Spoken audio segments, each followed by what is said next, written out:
Okay, let's start this again from the very top. We are in Los Angeles, but you are about to leave the city you think you know completely behind. We just found a hidden world. It's behind these gates, and today we are going inside. This is not just another big house. This is a story written in stone and wood and glass nearly 100 years ago. It's a Tudor Revival estate in Bel Air. The moment you see it, you feel it. It's quiet, it's grand, and it feels like a secret everyone forgot. I want to show you what true craftsmanship looks like. I want you to see rooms where history feels alive, and I want you to imagine the life that could be lived here, on land so private you can hear the trees. This is a tour of a masterpiece. Let's begin where the story starts, at the beginning. The first thing you need to understand is the land. This estate sits on over 2 acres, in a place like Bel Air that is not just big. That is rare, that is a kingdom. The property is wrapped in ancient, towering trees, oaks, palms, pines. They form a green wall, a natural curtain that closes out the rest of the world. You don't see other houses. You don't hear the city. You hear birds and the wind and your own thoughts. This feeling of total escape starts the second you walk through the front gate. Now look at the house itself. It was built in 1926. Think about that. That's almost a century of history. It was designed by an architect named Elmer Grey. He was a famous man. He designed parts of the Beverly Hills Hotel, a place that screams old Hollywood glamour. So you know right away this house has pedigree, it has soul. It wasn't just thrown up, it was dreamed up. The style is called Tudor Revival. That means it takes its look from old English manor houses. Steep roofs, tall chimneys, beautiful arches, and those iconic diamond patterned windows. But this isn't England, this is California, so the architect let the sunshine in. He made rooms that flow into gardens. He created a perfect blend, old world charm with California light. That blend is the magic of this place. Let's walk to the front door. It's heavy, made of dark, aged wood with iron details. You push it open. You step into the entry hall, and time seems to slow down. The air is cool and still. The first thing you notice is the ceiling. Look up. It's not a plain, flat ceiling. It's a masterpiece of dark, carved wood beams arranged in beautiful squares and patterns. This is called a coffered ceiling. It feels strong, solid, and incredibly rich. The walls are covered in the same warm, dark wood paneling. It goes from the floor almost to the ceiling. It's not shiny or new. It has a deep, soft glow, like it has been touched and lived with for generations. The light comes in through tall, narrow windows made of small panes of glass held together by lead. The light that comes through these windows is soft and broken into little patterns on the wooden floor. And then, in the center of this grand hall, hangs a chandelier. It's not a small one. It's large, made of iron and crystal, and it throws tiny rainbows of light around the room. This entrance doesn't say, "Welcome to my modern mansion." It whispers, "Welcome to a different era. Be quiet. Look around. Feel the history." From this central hall, archways lead you to different rooms. Let's go to the right, into what was once the grand drawing room. This is where the house comes alive with stories. Imagine this room in the 1920s. The parties they must have had here. The room is large, but it feels warm, not empty. On one end is a stone fireplace. And I don't mean a little fireplace. This one is massive, built from rough gray stone. The opening is so big you could almost walk into it. You can picture a huge fire crackling there on a cool Los Angeles evening. Around the room are little nooks, small, cozy spaces built into the walls with window seats. These are for reading, for having a private conversation away from the music and the crowd. The floors are dark, wide, plank wood. The walls have more of that beautiful paneling. There are French doors that lead out to a stone terrace. You can just see people stepping outside, a drink in their hand, looking at the stars. This room isn't trying to be anything but what it is, a room for gathering, for talking, for living in a grand and comfortable way. It feels human even though it's grand. It's easy to imagine the laughter that has echoed here, the music that has played. Now, let's walk through another set of French doors. This takes us into a space that feels a bit different. It's lighter, a little more open. This is the more informal living room. This shows you the genius of the house. It respects its history but leaves room for you. The wood paneling is here, but the feeling is airier. Bigger windows look out onto the garden. The furniture you could imagine here is comfortable. Big sofas, soft chairs. This is the room for every day, for watching a movie with the family, for playing games, for just relaxing. The doors here also open completely, blending the inside with the outside.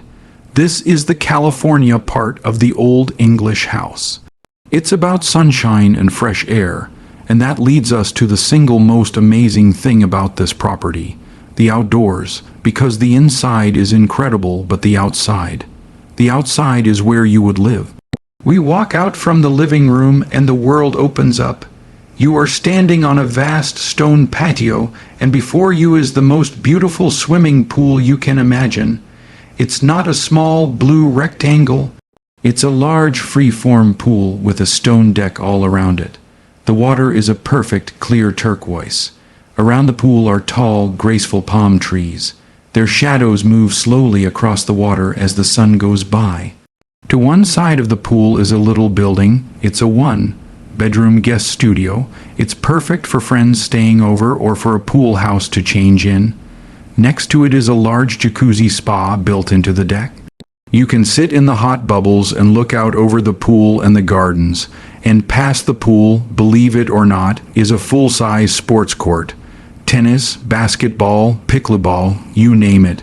It's there, tucked away in private. All of this is on your property. You could spend a whole day, from a morning swim to an afternoon tennis match to an evening soak in the spa, and never leave your home.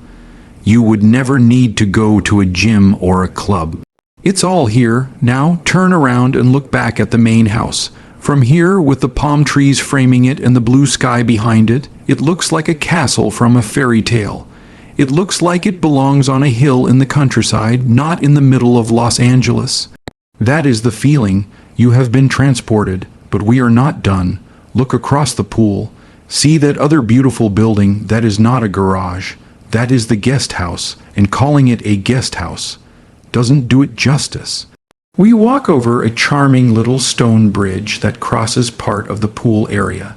Now we are at the guest house. This building is almost as large and impressive as the main house. It's built in the same Tudor style, with the same steep roofs and beautiful windows. We go inside. It has its own grand living room with a fireplace. It has a full kitchen. It has multiple bedrooms and bathrooms. Upstairs, there is a fantastic room with a bar and a lounge area. It has huge windows that look out over the entire property. This is where you would host a party. Your friends could stay here. Your family could visit and have their own entire house. It gives everyone space and privacy, and there's more. There is also a carriage house which can be used for staff or as an office or a gym. This estate isn't just one house, it's a compound. It's a small private village designed for one family to live an entire, complete life within its walls. Let's go back to the main house. There's one more place you need to see, the most private place of all. The primary suite. We go up a grand staircase. The stairs are wide with a dark wood banister. At the top of the stairs is a landing, a big open space. The ceiling here is very high with huge wooden beams. From the center hangs another stunning chandelier, this one sparkling like 1,000 stars. This space feels important.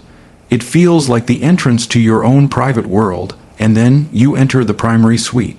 But suite is the wrong word. This is a private apartment.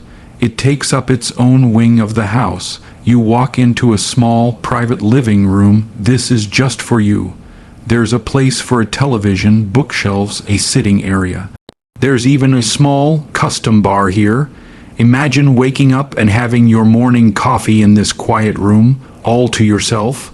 From here, you go into the dressing area. This is not a closet. This is a dressing hole. It's a room with beautiful built-in cabinets and drawers, all made of fine wood. There is an island in the middle. There are mirrors with lights perfect for getting ready. It feels like the dressing room of a movie star from the golden age of Hollywood. And then, finally, you enter the bedroom. It is calm and serene. The windows look out over the private gardens. The bed is placed so you can see the trees when you wake up. The room is decorated in soft, quiet colors. It is a place of total peace, and off the bedroom are two bathrooms, his and hers. They are large, with marble counters, big showers, and deep bathtubs. They are beautiful and practical. Everything in this private wing is designed to give you peace, space, and comfort. It is a retreat within a retreat. Now I have saved the biggest surprise for last. This incredible estate, the one we've been touring, is called 259 St. Pierre. But right next door there is another property, 235 St. Pierre. The same family owns it, and it is also for sale. You can buy this Tudor estate alone, or you can buy both properties together. If you buy both, you don't just have two houses. You connect the land. You create one gigantic, private compound of almost 4 acres in the heart of Bel Air. This is almost impossible to find. It is a once-in-a-lifetime chance. The second property, 235 St. Pierre, is completely different. It is a mid-century modern home from the 1960s. It's a single-story house with clean lines and big glass walls. It has a famous kidney-shaped swimming pool like something from a Palm Springs resort. The land there is flat and perfect for lawns, for gardens, for parties. If you own both, you have the best of all worlds.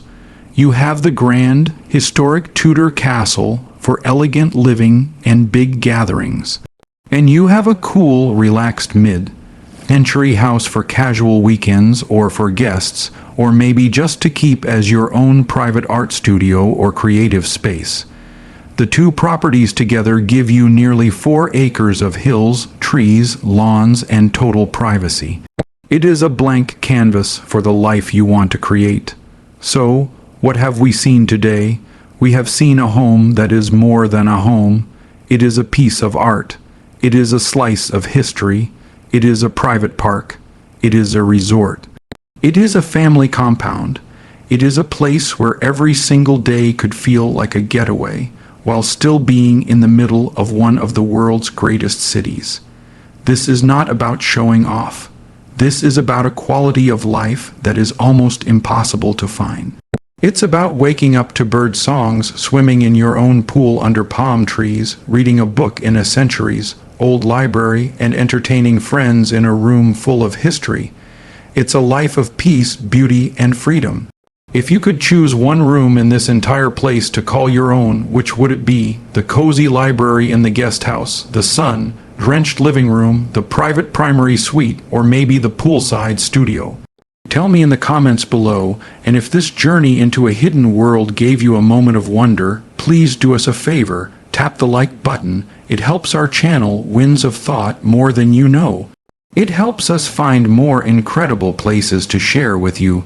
Thank you for coming on this tour with us. Remember, the world is full of hidden stories and beautiful places. Stay curious. We will see you on the next adventure.